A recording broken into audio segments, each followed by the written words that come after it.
Going live. And we about to be live, live, live. Woo! This is needed more now than ever before. Actually, let me put in my little headphone. Okay, we are live. I believe so. Let's see. Yes, we are live on Facebook. Welcome, welcome, welcome, welcome, people. I'm super excited because tonight is something that I think is critically important. And it's something that I know that I need. So I reached out to a friend of mine and I asked her to come and chat with us. We are going to talk about self-care and the fight for social justice. I mean, we can't pretend that the world is not in an uproar right now. And I don't know about you guys, but for me as a Black woman with a Black husband and Black father and a Black nephew, and Black brother-in-law and just Black male friends, I have been and just being like Black sisters, because it's not just men that are affected, that I have been either enraged or crying for the last week. And I'm not if you know me, I'm my honestly natural nature is happy-go-lucky. I've always just been like that. But I have been enraged or crying, nothing in between. And it's been overwhelming, and I don't know what to do with the feelings, and I don't know what to do with the emotion. And so I said I want to bring on someone that can help us with the tools, with the resources of what we can do. And so I reached out to my friend Nick Banks. Nick, is it fair to say you're a therapist, correct? Yes. The right terms, right? So Nick is a therapist.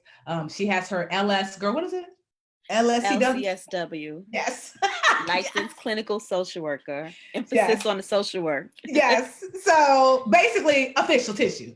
And so I wanted to bring her on to chat with us and to give us tools and resources, but not just us Black sisters, but also our white sisters, our brown sisters, about what they can do to truly be allies in spaces like this. So please, please, please, if you haven't already, share this video, click share, host a watch party on your page. I think the conversation tonight is going to be super, super important, and it's necessary. If you know me, financial education is important, but in a broader sense, who cares about money if you're hurting on the inside? And so without further ado, Nick Banks. Oh, Nick, let me just read your bio real quick, because girl, I'm over here wilding like, you don't have some fancy bio. Okay. Nick Banks is a serial entrepreneur. She's a therapist and educator focused on approaching work from a psychological perspective and implementable. Girl, all these words, strategy. In 2014, Nick founded Respect is Love, a love-centered psychoeducational program that helps women and girls examine the quality of their relationships. Nick has spoken to us before, and so I'm actually going to black out my screen. I'm going to mute myself, and I'm going to allow you to take it from here, Nick. Thank you so much. Wait. But before you do that, okay, I want to do an exercise, right? Okay. So I want you to sit up straight. Okay. I want you to put your feet on the ground. Everyone, let's all do this together. Okay. Everybody. I want you to put your feet on the ground. I want you to feel your toes, the bottom of your toes, in your shoes, or you're on your feet or on the floor, and wiggle them. Okay. Right. I want you to imagine the top of your head has a hole in it, and I want you to breathe from the top of your head all throughout your body. And I want you to focus your energy on your neck, your shoulders, in your fingers, in your torso. Okay. And just blow it on out.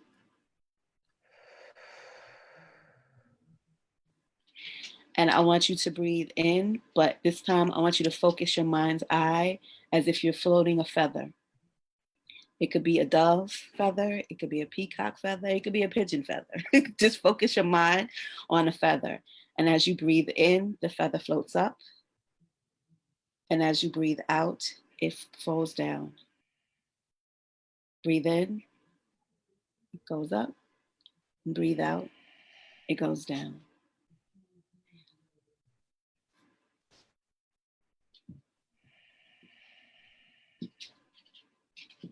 Okay, open your eyes.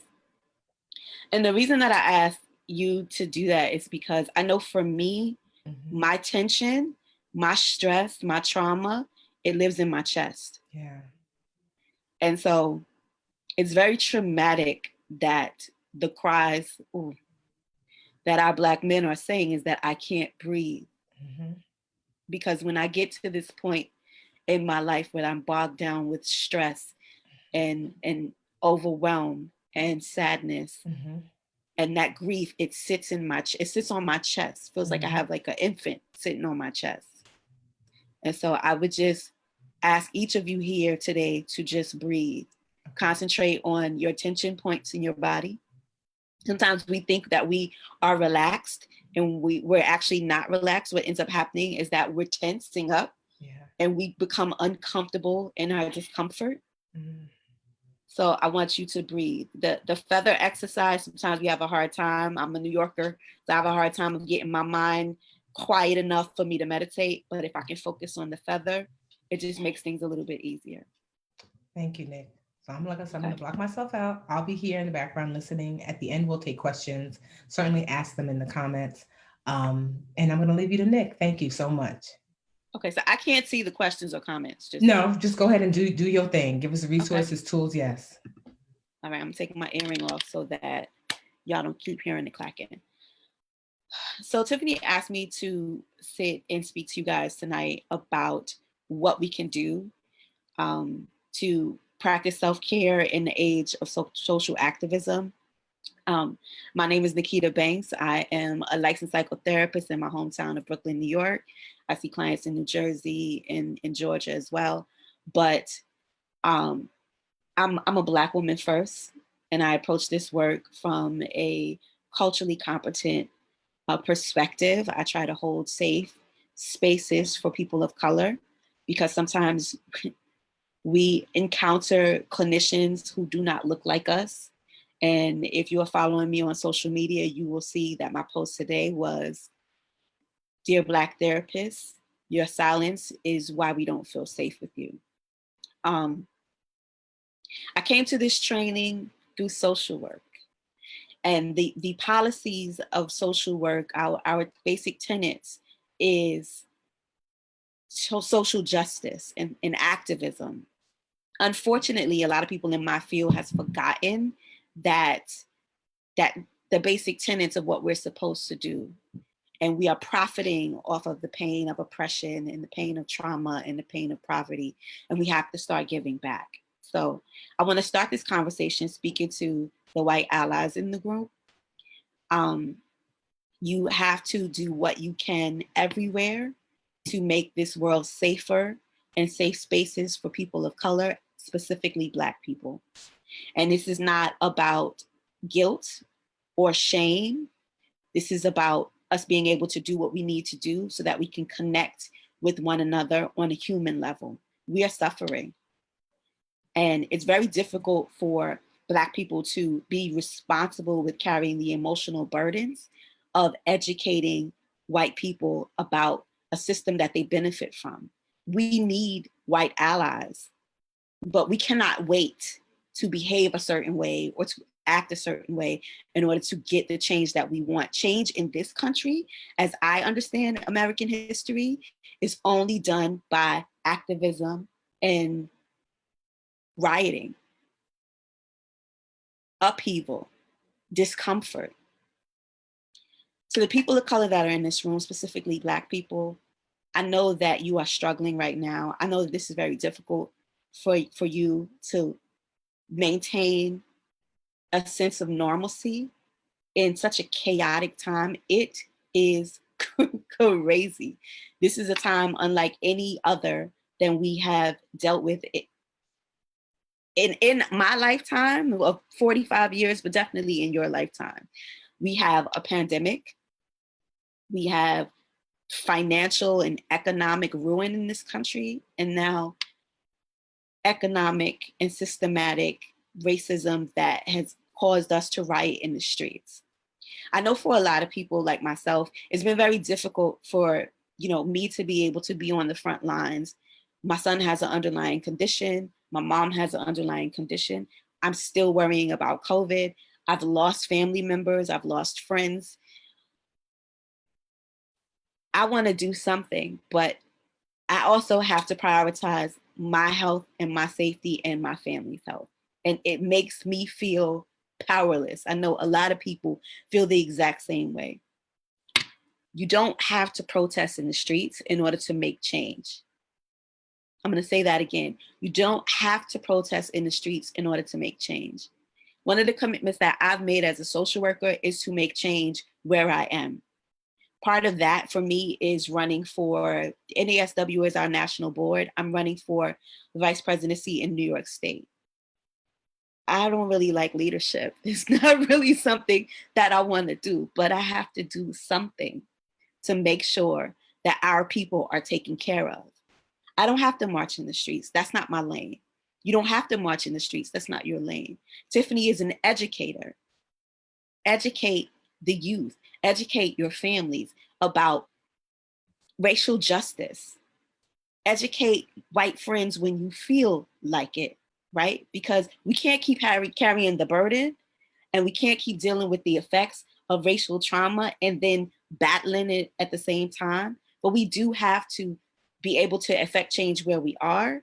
And if you feel like it, fight those fronts where you can. For my teachers that are here, make sure that you are educating our youth on Black history. Make sure that for the parents, you are giving our children the self-esteem that they need in order to be able to withstand all of the racial bias that they get that tells them that they're no good, that tells them that their life expectancy is not as long. Make sure that you are advocating for your people where you can. White allies, make sure that you are able to use your body and use your privilege to be able to affect change where you are. We have to start standing together, and we have to start standing up for each other. And now is the time. You don't have to be on the front lines. Just do what you can where you can. And if you have your own profession or your own area of expertise that you have where you can affect change, do it. It could be something as simple as just supporting Black business. It could be something as simple as starting a Black business. It could be something as simple as just doing whatever you can where you are. You know, when COVID started, I couldn't really do much, but I bought hand sanitizers from my neighbors who were elderly. Like, give where you can what you can. But it's very difficult right now for us to even function in society and code switch and put on a happy face and go out into the world and do all that we do, because Black people carry most of the emotional labor in this country, but it's really difficult. Tiffany asked me to give out resources for you guys to be able to withstand this time. Here in New York, if you need mental health help, you can get it. There is a resource online, which is called Aunt Bertha. It has all kinds of resources, from childcare to food help to homeless resources. In New York City, you can call 311, or it's really all over the country, where you can get community resources and community-based organizations in your area. If you are struggling with mental health, you can listen to my podcast, which is Black Therapist Podcast. You can contact NAMI, which is National Alliance for Mental Illness. They give you free and low-cost therapy. You can also contact Court of Innovations in your community. They have mental health courts where they have drop-in clinics, and it's free 99. It doesn't cost you anything. Or you can advocate with your health insurance. Social workers and therapists, they take Medicaid, they take Medicare, they take most insurances. And right now, most of the insurance companies are waiving your costs. So your co-payments and your deductibles, they will make sure that you're able to see a clinician. Another free way to see a therapist is if you or a family member has a health plan or an employment plan that has an employee assistance program. They allow you up to free, 10 free sessions to see a clinician to help you with crisis management. So these are just some resources that you could utilize in order to get through this time. It is not easy. And you don't know what you don't know in this time. Tiffany and I was talking before this chat. I've been seeing clients all day. I wish I could cry. I'm just numb. But I know that I'm going to turn that pain into something that is better. I can't, I've had it up to here. I cannot allow for the world to be the way it is currently. And we definitely need to do what we can, but we can't get numb. We can't shut down. It's okay to feel your feelings. It's okay to be sad. You don't have to be a fighter right now. You don't have to feel like it. You can call in black or call in sick or take the day, but make sure that you're doing what you can to ground yourself and connect with your feelings, because this is a really difficult time. And unfortunately, I think what's going to happen as we continue to do this without a sense of normalcy, without being a sense of community, without being able to grieve properly, we're going to continue to go through this movement. And we have to start being able to be present in this day and age. So, I mean, I really hope that you guys are doing what you can to be well. You can practice meditation. You can practice yoga. You could just disconnect for a while, take a day off of social media. Yesterday was the blackout, and it was kind of difficult for me not to take in the news, but I haven't. Watching all of these videos and all of the things that are shared on social media sometimes, it's literally like pain porn. I've had enough of it. I don't need to see another video to know that Black men are suffering. I don't need another video to know that there's a Black woman somewhere suffering the trauma of the loss. And to the Black women in the room, I know that we are used to just brushing it off and go, but we are able to find spaces, safe spaces, where we can feel our feelings. You can go on Psychology Today and find a therapist. If you don't have one, you can call your insurance company and get a therapist in your area. If you are looking for a therapist of color, you can go on Therapy for Black Girls or Therapy for Black Men, or do a Google search in your area and Google search the names, pull up those photos to see who you're working with. To the white clinicians who are in this area or on this call, I need you guys to do what you can do to explore your bias. We are hurting. And this is not a time to allow privilege or shame or guilt to not allow you to affect change. Black people didn't create race. We didn't create racism. We didn't create bias. We didn't create Jim Crow. We didn't create any of this. We cannot dismantle it by ourselves. We're tired of being dismissed. We're tired of not being believed. We're tired of being questioned. We're tired of you demanding information and access from us. We are just tired. But we come from a long line of survivors. Those slave ships were not easy journeys. A lot of people died and they didn't make it this far.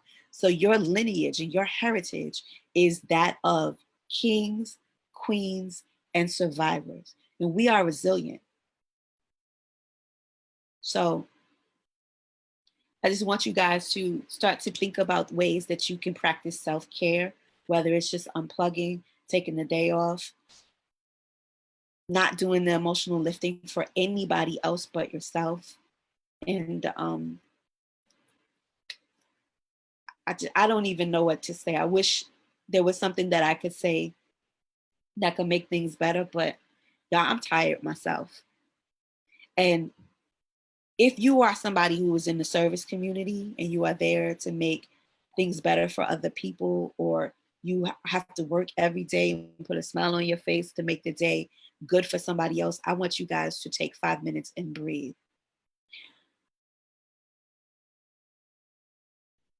In my sessions during the day, now that we're home, I can kind of like working from home.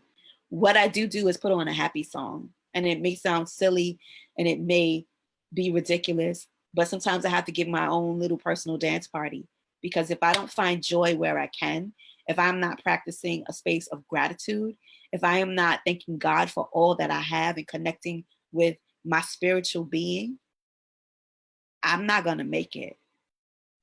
We're not going to make it if we're not practicing self-care and taking a breather for ourselves. But once you got the strength that you need, we got to continue to fight. To the professional people out there, lawyers, doctors, real estate agents, we know that in every single industry, there's racial bias, structural racism. And I want you guys to think about ways that you can raise your voice and use your voice to be able to affect change where you are. I have clients who are attorneys, and we talked about them being able to work with clients pro bono. I know therapists who are giving their time and working on sliding scales.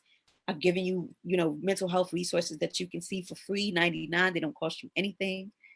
And so I want you to start thinking about ways that you can utilize the spaces that you are in to be a blessing and make change where you can. It could be a small thing. I think about it, and it's very sad to say how many Black men have been, and women, how many Black men and women's lives have been snuffed out by police violence in my lifetime. But this one was the catalyst that can make all the change. Like, you never know what is going to be the thing that makes the dam break. So it may seem insurmountable. It may seem hard, but do what you can where you can. Whether it's as simple as serving jury duty and making sure these cops get convicted, whether it's sure that you make sure that you vote in every single election, or you go out today and call your nieces and call your nephews who are age appropriate to vote and make sure that you register them. Make sure that you get your census done. Make sure that you're writing a letter to your senators. Make sure you're writing a letter to your congressmen. They want your votes when they could come into your community where you can go into their office. Affect change where you can. One of the ways that you guys can really, really do that is to learn your civics. I don't know if they even teach it anymore. We have a social responsibility, not only as Americans, but as Black people, to get involved. We don't do it enough. Contact your legislators about restoring voting rights. What I did today was I downloaded the President Obama did a moratorium on what we can do for police violence. I downloaded it and I'm going to read it. I live in New York City. I downloaded the police manual and I'm going to read it. Anybody who wants to be a mayor in my city, or a district attorney, or a congressman, or a senator, they're going to hear from me, because I need to do what I can to save my son, to save my brother, to save my man, to save myself. And Black people will fight for any old thing. You just need a reason. Well, this is the reason, and this is the time. It doesn't have to be something monumental. Everything we do big. So I really hope that you guys are able to take a breather and take a moment and take a step back, but come out that corner swinging. So Nick, for one, I want you to repeat some of the resources. Before you do, I'm going to choose my words carefully because I saw something in the comments. Y'all got the game messed up. If you think you're going to follow me and speak negatively about Black people in my group, on my page, it's not, I just saw a comment that I was like, I handled it because she's gone. But know this, I am a Black woman that serves Black women. We don't turn anyone away. Everyone is welcome. But I am a Black woman that serves Black women. You don't get to come into a safe space that I've created for other Black women where there are not other safe spaces and make that place unsafe and think that you're going to stay and continue to learn from me. No. So make that abundantly clear. If you ever see anything halfway sideways, you're not gonna talk bad about Black people to me. Are you crazy? I'm really trying to be like, this is what I mean, the rage and the sadness. It's like the fluctuation I've been feeling. I'm like, you think you're gonna come and say crazy, like, I'm just like, y'all don't never see me like this, but I'm like, I'm trying to like, because I'm just. I can't see the comments. Yes, and so I know you can't see, but I've already handled it because she's gone. So she can figure out how to budget on her own.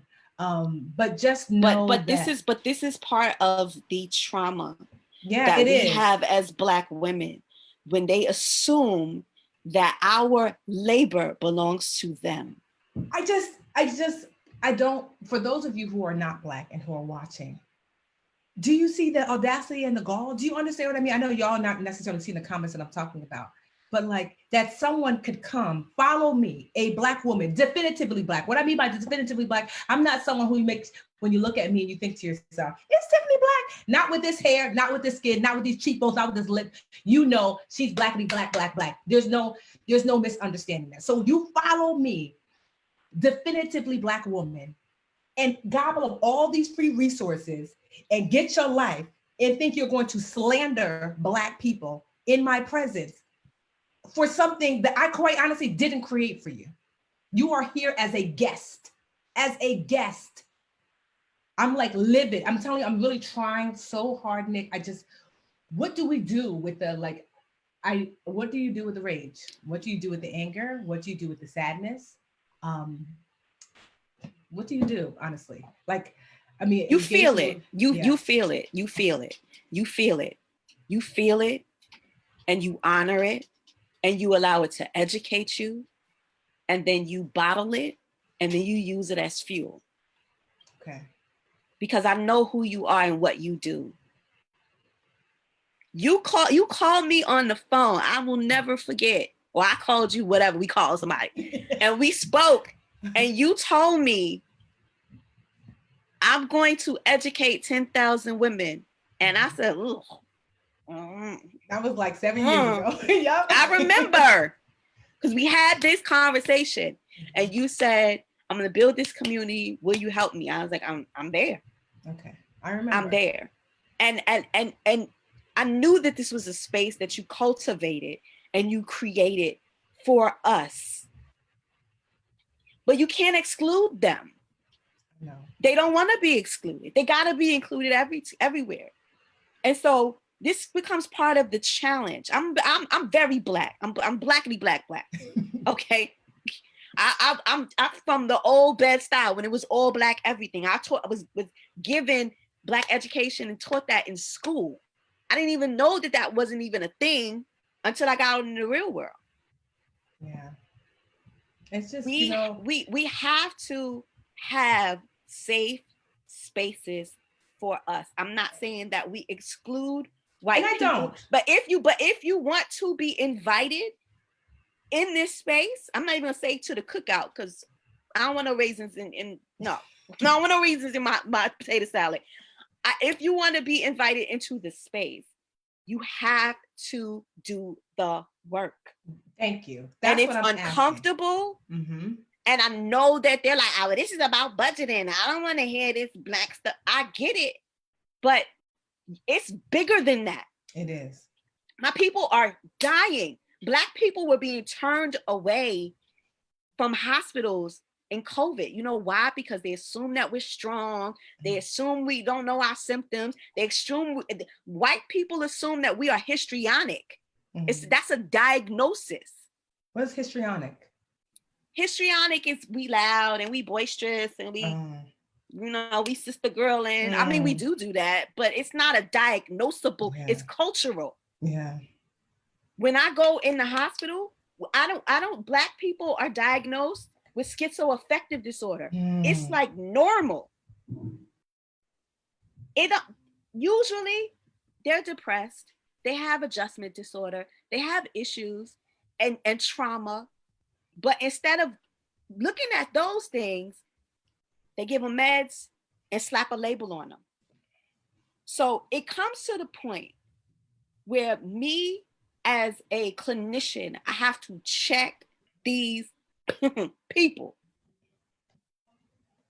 And I have to do what I can. I used to be a teacher. I know you didn't know this, but I used to be a teacher. Why I stopped teaching was because I got so tired of seeing white teachers not teach our babies, not expect anything from them, not ask them for anything, babysitting them, coddling them. And then when they come to my class, I'm expecting them to do the work because I know our babies can do it. It's just, I know that they're stronger. And I know that we're all gifted with something. And to your point, I think the lesson that I take away is that what to do. I'm sure all of you, I see a lot of your questions, like what to do with the rage, with the anger, with the sadness, with all of this emotion, is to channel it and to create change in your genius zone. So I know everyone doesn't kind of know their purpose, but I am very clear. I know that it's not an accident I'm wearing this shirt, okay? But I know that my purpose, I have been created and cultivated to be a teacher. I know that teaching is why I'm here. I know that that's why we're having this today, because of the rage and the sadness and the anger and the things that I was feeling. I was like, well, what can you do, Tiffany? I know that one thing I can do is teach. And if it's not something that I can teach, I know I can find other people to come teach you. That is my outlet. That is the way I release some of these things. But then I'm trying not to be triggered. You know, I'm trying, because I'm not someone, I didn't fight in high school. I'm not a fighter. That's just never me, you know? And so this level of anger built in that's like, will just overtake me lately. I don't know. I know where it comes from, but I'm trying to figure out what to do with it. Because what you do is that you serve. Okay. You continue to serve, because that's in your space. Yeah. Don't sit alone with your thoughts. You serve, you teach, you volunteer, you give back. And that's what you already been doing, but you do more if you can. Okay. You educate. The only way that we're going to get out of this is to educate ourselves on the systems. Know your rights. Colin Kaepernick has a clinic for kids. Have these uncomfortable discussions with our children. But this is the world that we've inherited. And when you inherit something, you get an inheritance. I want my American dream. I've earned it. It's been paid for in blood. Ooh. Ooh, say that again. It has. Yeah, no, you're right. And my ancestors have been speaking to me recently as a social worker or therapist. That sounds crazy, but I was pulled and called to go to my grandmother's home right before COVID happened. I haven't been back there since I was 9 years old. But to see the streets with the slave master's name on it, that is my last name. And to see my grandmother's street with her name on it, which is our last name. To see the land that we owned, which I wouldn't even know anything about because my family in New York don't talk about that. I am of a people. And I have a responsibility to my grandmother and my great-grandmother and my ancestors and Sarah Billy, who was a slave I came from, to continue to fight. One thing I know about the women in my family is they throw hands. I'm not proud of it, but it is what it is. It was a bunch of sisters. They stuck together and they fought. Sometimes against trauma, sometimes against their family, sometimes against men that were trying to make them targets. So I know that I am a fighter. Mm-hmm. And the one thing that they fought for was they fought for family. We just have to be grateful and we have to serve where we can. So I want us to collectively, I want you to think for yourself, in what way can I contribute to, whether you are Black, whether you are brown, whether you're white, whether you're Asian, whatever, in what way can I concretely contribute to growth and making this world better? In what way can you, because I had a friend of mine, I guess she's well-meaning, but she's a white woman. she told me, oh, I saw something I posted on social media. She told me how bad it made her feel. And she gave me a list of things that I could do for my people. I have not texted her back yet. Hey, Tiffany, you could really put your money where your mouth is. And here, what I can do. And I said, girl, for the last 20 years, I give 10% of my income back to my people. What I hire Black women. My company is 90% Black women and pay them a good wage. My company has started to mentor Black women businesses just for free. I literally created a business to be of service to Black women. What I can do. So, ally, if you're watching, please don't do that. This is not for you to give any Black person any homework. That it is for everyone to decide for themselves, what is it? How can you show up and be better? How can you come to the table with your gifts and your talents? As as Nick said, you might not be, I'm not a frontliner, but I have money. I can write a check, and that's what I've been doing. I'm not a frontliner, but I do have a business, and through that business, I can mentor and give even more. I'm not a frontliner, but I can certainly, I am well connected in that if something happens to a dream catcher, I can connect them with a friend of mine who might be an attorney who has another attorney. But do you understand? Like, I want everyone to figure out for themselves, like it's we need frontliners, but we also need funders, we also need sign makers, we also need people who are really good online. But we also all need, are essential. we are Black all, people yes. Black people have always been essential in this country. We have always been essential workers. Yes. And what white people could do is start to think about the collective we. Respect Black people's humanities. That's what they can do. Because white people are educated to be individualized. And they are educated to lump us up as one. So they need to see us as the we. Because I am an extension of everything that they wanted America to be. We haven't run this country. Barack was in there, but he wasn't in control for real. So if they are so unhappy with where Black people are, then they need to do the work. And here's the thing about racism, and I mentioned this before.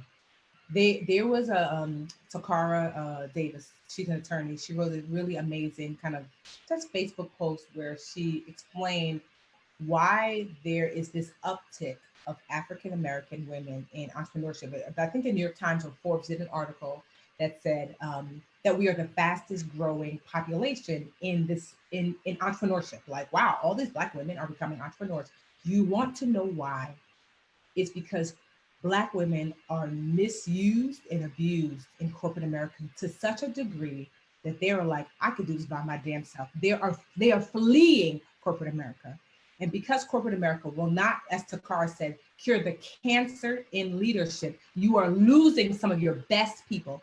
They work harder, get paid less, get looked over.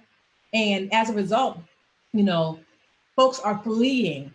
One of the reasons why, like, even when I get tired, I go so hard for my business is because I employ 25 Black women on my team.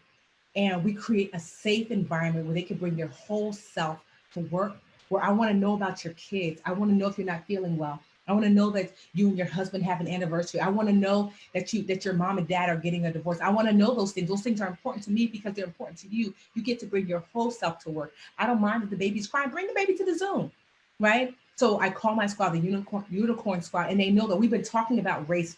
We've been talking about what's been happening. You don't have to pretend like you don't feel like you're not a mom, a sister, a cousin. And what I recognize is that I am committed to helping other Black businesses grow to where they can hire and create safe spaces for other Black people. Because I'm tired of asking for a seat at the table. I have my own damn table. Okay. So, but you asking for a seat at the table that you built, that you set, I'm not that you asking made the anymore. food for. Exactly. It's my table. Yes. Like, if I take away all of that, all of the things that I bring to the table, you ain't got no table. There's no table. And people would be shocked to know, like, but my team is not that big. And yet in like 4 years, we have grown to an 8-figure year business. Count that, 8 figures. So not 1 million, not 5, not 9, but 10 million plus a year. So that's what I've done with these women. So what could they have done had been given a chance where they used to work before? They call themselves corporate refugees. They have fled corporate America, sometimes to make less, sometimes to make significantly less, to be in this safe space. And I encourage you to create safe spaces for folks around you. That's like, I've really been just trying to figure out, like, Tiffany, what can you do? You know, I know through the Budgetnista, teaching financial education, teaching it for free to y'all, got that. I'm like, well, what can you do? How much can we give? You know, can we set aside a percentage of, like, concretely a percentage of income that we could pour into other black businesses? Okay, can we mentor other black businesses? Like, I'm really been running through my mind, and like, so I want to create a definitive, like, plan for myself of this is what I can do, because it's the only thing I can think of to release some of this energy that I'm feeling. Yeah, and that's what I'm just wanting for you. Yeah, but you know what? That's the simplest part of it. Black people have always taken other people along. You got to think about the history of racism in this slavery in this country and racism in this country. We didn't get to choose who we got to marry. We didn't get to choose who we bred with. We didn't get to choose. We got the family that we were stuck with. And so we got to continue to do that, to bring other women along. I wasn't thinking about running for a leadership position in this organization, but they need me. They do. They need new breath. They need somebody who looks like me, who will fight for my clients. Because they're not thinking about us. If we're not sitting at the table, if we're not like, hey, what about me? They're not thinking about us. And even if you are. So, Nick, again, I would love for you just to share some of the resources that people can go and use. And I'm going to post just periodically, so because Nick said she's going to create like a resource doc for us. If you are a Dreamcatcher and you're in the Dreamcatcher Facebook group, not necessarily the page, but the group, it's called Dreamcatchers Live Richer with the Budgetnista. We actually have a counselor/therapist doc in the files. You can find a counselor or therapist who is a Dreamcatcher in your area, because sometimes you just need someone to talk to. I know that's one thing I need for myself. I'm like, I need to speak to someone.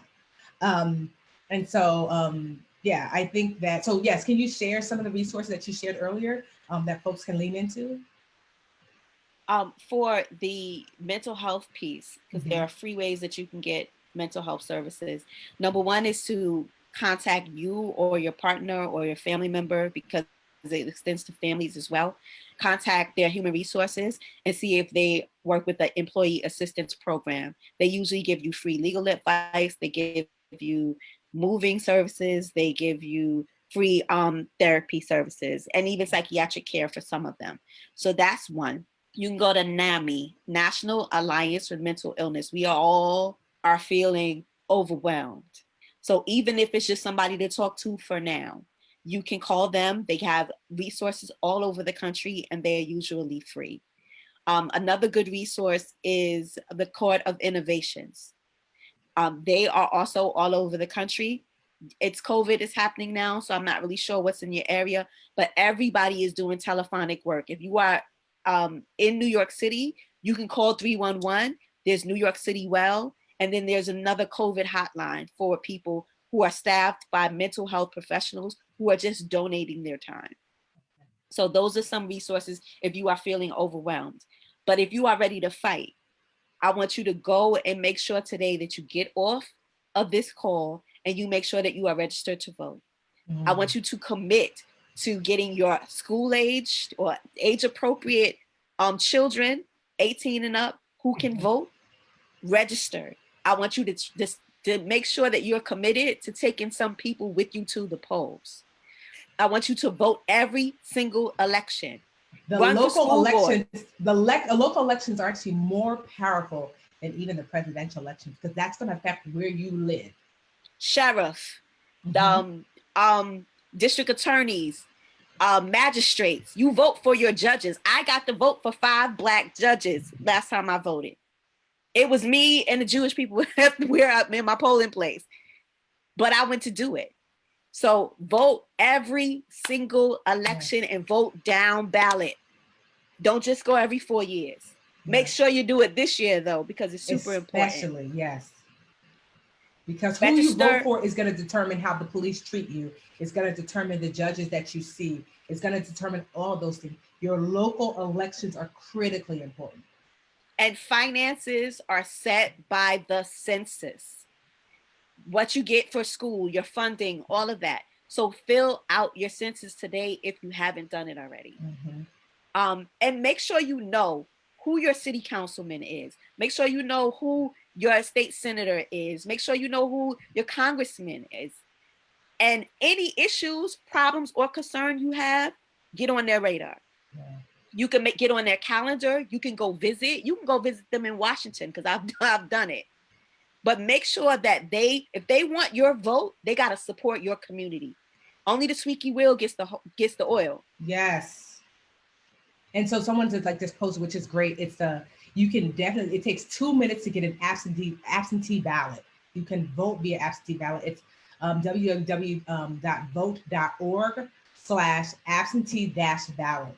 So, you can certainly get that as well. Nick, honestly, thank you so much. It took everything in me not to rage against the machine up in here, but I'm so glad that you are here. I'm so glad that, so just so you know, that resource doc, Nick helped us put that together. That resource doc of the Dreamcatcher therapists and psychologists and social workers, she helped us to put together that doc because I had her come on before because we had some trauma that happened. And she's really kind of like one of my go-tos. So again, that is another doc and a resource. If you're in the Dreamcatchers Live Richer with the Budgetnista Facebook group, you can find access to that doc there. Literally everyone has their therapist number listed, how much they cost or how you can pay. All of that is there. You can reach out to them directly. You are not alone. We are all here. We care for you. We love on you. Be safe. And love on each other. I want you guys to make sure that you are building your community. Yeah. Build your community. It doesn't have to be, I would love to have Tiffany mentor me, but it could just be friends that you have that have different disciplines. Meet with them, encourage them to start living up to your potential. It's very simple things that we can do, but we got to be working together. We have to come together as a community. Do you see what these people are doing? And it's just not old people, and it's just not young people, and it's just not Black people.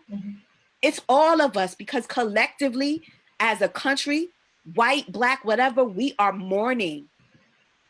What we're feeling, this vibration is a change is coming. We're going through labor pains. Yeah. And what is coming next? It got to be something good. We got to be giving birth to something better. Yes, and you have to be in on that process, and you have to do it on your level. We don't all need to be on the front line. If there's a doctor there and a mental health professional there and a chiropractor there and a nutritionist there, and I don't even know what the fitness people do because I don't got one, but if they're all there, they're all working on health. You understand? So everybody doesn't have to be doing the same thing. Just do your part in your lane.